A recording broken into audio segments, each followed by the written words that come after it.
Hey guys, it's me Jackson, back with another train review. Today we will be reviewing the Hornby Centenary Flying Scotsman Era 6 USA Edition.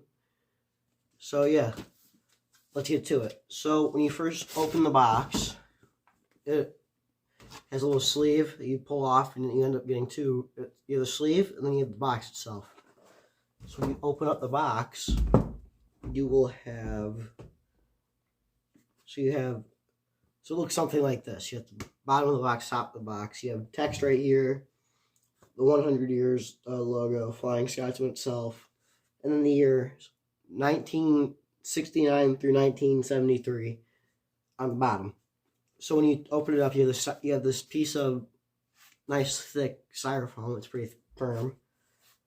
That off the side. Then once you open it up, you have the two blister packs. You have what looks to be the second tender, the water tender, and then you have the actual locomotive and the tender itself. And then you have the little plaque right here. Oops. Let's take a look at that little plaque real quick first. So real quick, as you can see, it's a little plaque emblem thing. It's made out of metal. If you listen, you can hear it. I flick it. So you have the 100 years logo, the LNER, number 4472, and then 1969 through 1973. So you have that. So now we're going to get to opening it up itself. So let me get the water tender out first. It looks to be the easiest. So I have had this out before and run it a bit, just to get a feel for it. So I have modified the box a little bit, so where I can fit the tender connection to it for the two tenders.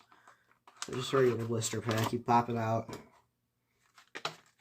open it, and then right here we have the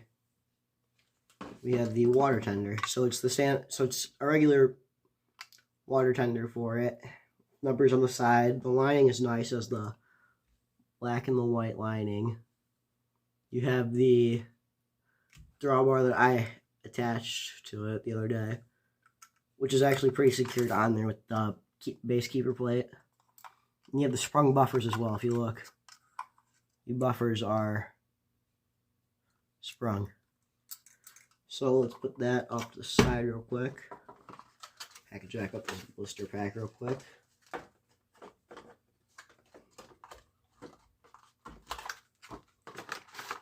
Alright, that's the water tender out of the way. Now we have the logo itself. So this is the big box right here.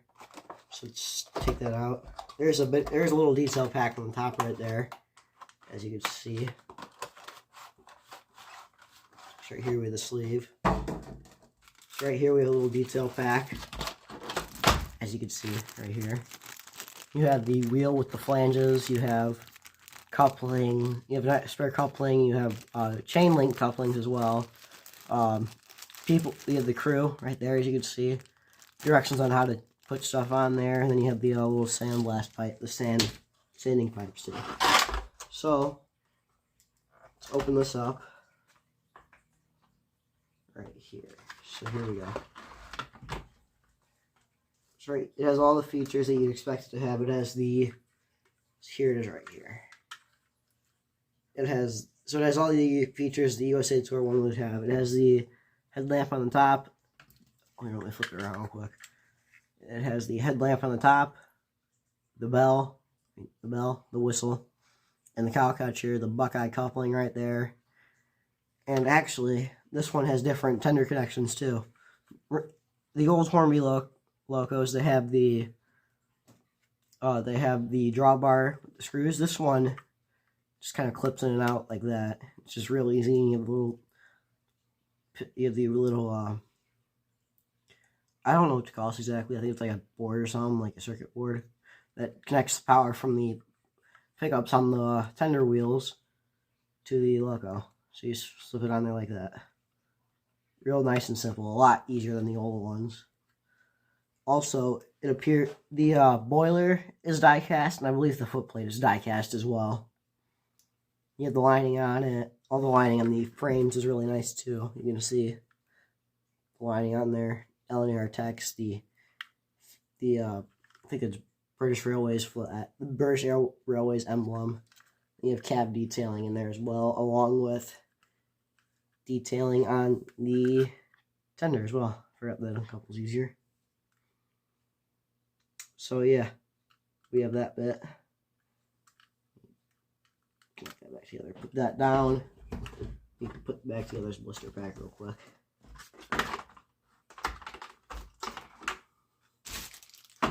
I do have the brake rigging that came in here attached to the loco already, so that's another thing I've done with it while I found it. How'd this go? Just like that. Let's have the blister packet back on here. The sleeve back on, I should say. And then we also have some stuff in here too. So this is the paperwork. So this is how to put the water tender drawbar on there. And then we have the main instructions as well. So you have your description about it, all that, the general information.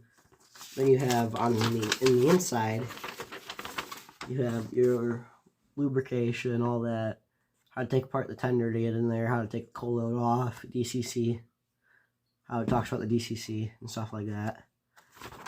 And then on the back, you have how to insert the brake rigging and just safety note and safety stuff. So yeah, that's that. And then you also would get this little paper about it too. It has the same text the box has. It has the model on the top, Centenary emblem, Flying Scotsman. It is signed by someone at Hornby themselves. Hornby Dublo on there. And then this is number 277 out of 500 models. So yeah. That's what the box has and everything, and all the detail on the model and stuff like that. Alright, so now we are going to work on the loco on the track itself. So we have the engine and the two tenders. So what we're going to do, we're going to grab this re-railer from the Hornby Flying Scotsman train set, the old one. We're going to take the two tenders, like so. Put the water tender on first. Just wheel it on there like that. Then we're going to take the coal tender and rail it on there as so. Now this drawbar just connects into where the coupling for the coal tender would be. Just slides into there. God dang it, hold on.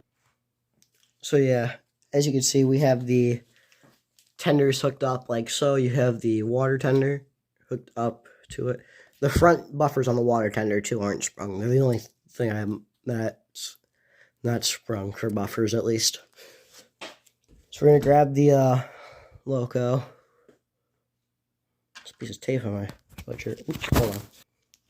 Just gonna take the loco and re-rail it just as so. And be sure to hook it up just like that to the tender. Come on, you get in there.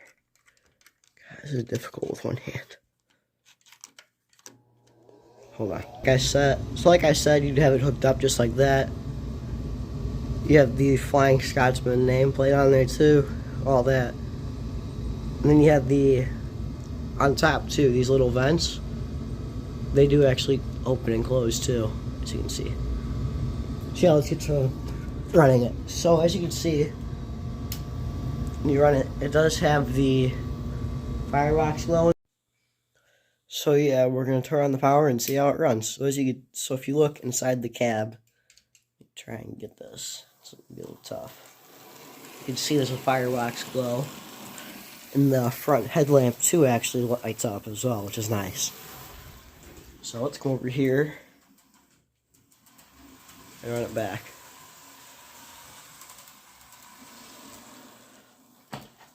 Here it comes, number 4472. Coming in. Let's see how well it can crawl.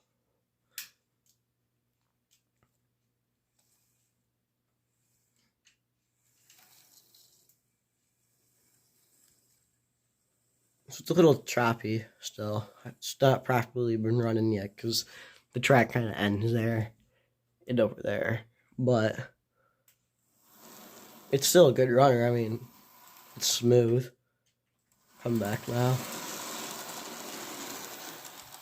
So yeah, it does have it has a nice motor in it. I think it's a 5-pole. I'm not too sure. So yeah, over here we have our 4 LNER coaches. Then we have the Bachmann Express coaches with the Sonic Miles A5 next to it. Just to show you, like, in scale how long this engine is. So go back down to it. Let's see. No crap. Oh, it's a little choppy on the points. There it goes. Oops, a little too fast. As you can see, if you back down onto the train, you can see how long it is compared to the A5. You can see, because the double tenders add a lot of length to it too. So we have a quick little tour of the new layout. We have the hill started right here. It goes down around the corner, comes this way. We're gonna have 2 station platforms here and here. Comes down. You have the crossover express points. You have the switch for the siding right here, which actually, this siding, these 2 through tracks right here, these loops, they excuse the noise. Jeez. Anyways, this track here and here, they're all lined up to where they're all hooked up with these switches. So I can actually cut the power to this track right here, to this one right here, and to this one right here. So yeah, let's see how this one pulls this rig coaches. So here we go. You can see it pulls it real nice. You can actually see the firebox go a lot better now. Comes around the curve. Jeez, what's going on with this switch today? There we go.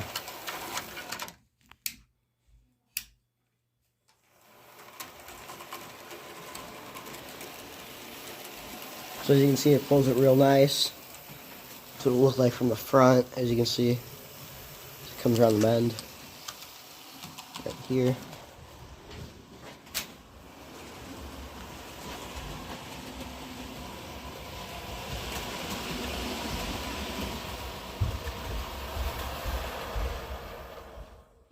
I did have to fix the track originally too, because the cow catcher in the front caught when it was going up this incline right here. It used to be shorter like this one, and when it would start going up like this, it would catch when it first started going up right here.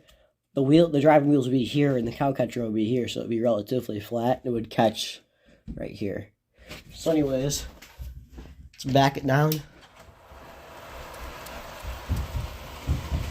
And also another feature too, which is nice, the headlamp is only on when it's in forward. It's not on in reverse. And this is all on regular DC. This isn't DCC or anything either, which is kind of cool.